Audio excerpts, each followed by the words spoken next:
Good morning, Chairman Stile, Ranking Member Morelli, distinguished members of the committee. Thank you for the opportunity to be here this morning. Our North Star must be a democracy that lives up to its promise, one where everyone participates and everyone is heard.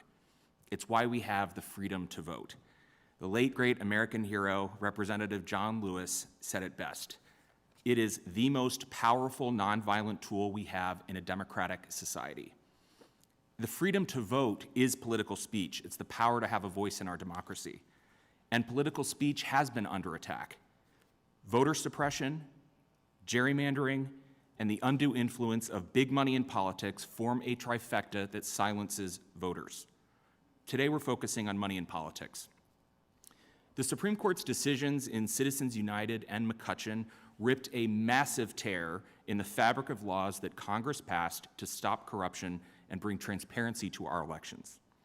Just 100 people, enough to fit into this hearing room, contributed nearly 3/4 of the $1.2 billion people contributed to super PACs in the last cycle. Put another way, 100 people pumped 60% more money into our elections than millions of small donors combined. And this money is coming from a tiny and highly unrepresentative segment of the public, and Americans have good reason to think that their voices are being drowned out. And it's made worse because much of it is undisclosed.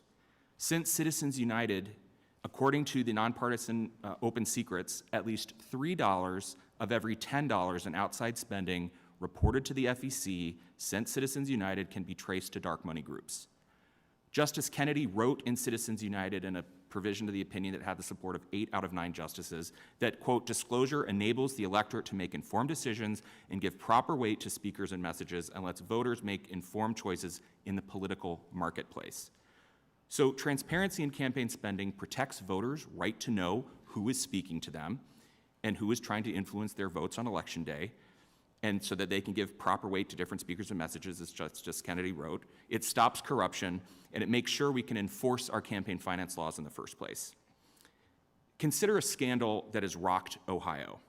Imagine you're an executive at a power company on the verge of bankruptcy. If you can spend the company's money to elect some hand-picked candidates to the State House, including the Speaker of the House, you have a good chance of securing an eye-popping return on your investment, like a $1 billion bailout of 2 of your power plants. One of your lobbyists slips a $400,000 check across the table to further the scheme made out to the dark money group controlled by the future speaker. This isn't just made up. In March, a former speaker of the Ohio House of Representatives was convicted in a racketeering trial that involved $60 million in bribes in exchange for a $1.3 billion power plant bailout. Ohioans could not follow the money to get to the root of the scandal.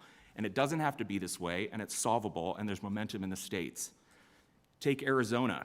Just last fall, voters there approved the Voters' Right to Know Act by a vote of 72% to 27% in Arizona, so that Arizonans can see who is behind big campaign spenders there. The House has passed the Disclose Act several times to shine a light on secret money in elections. It's also passed the Bipartisan Honest Ads Act to help voters know who is behind political advertisements they see online. And of course, these were all passed as part of the Freedom to Vote Act, a bill that puts people first. They stand in sharp contrast to the ACE Act as introduced last Congress. Provisions in the ACE Act would open the door to more secret money in our elections and further empower the wealthy few to spend even more money purchasing access and influence.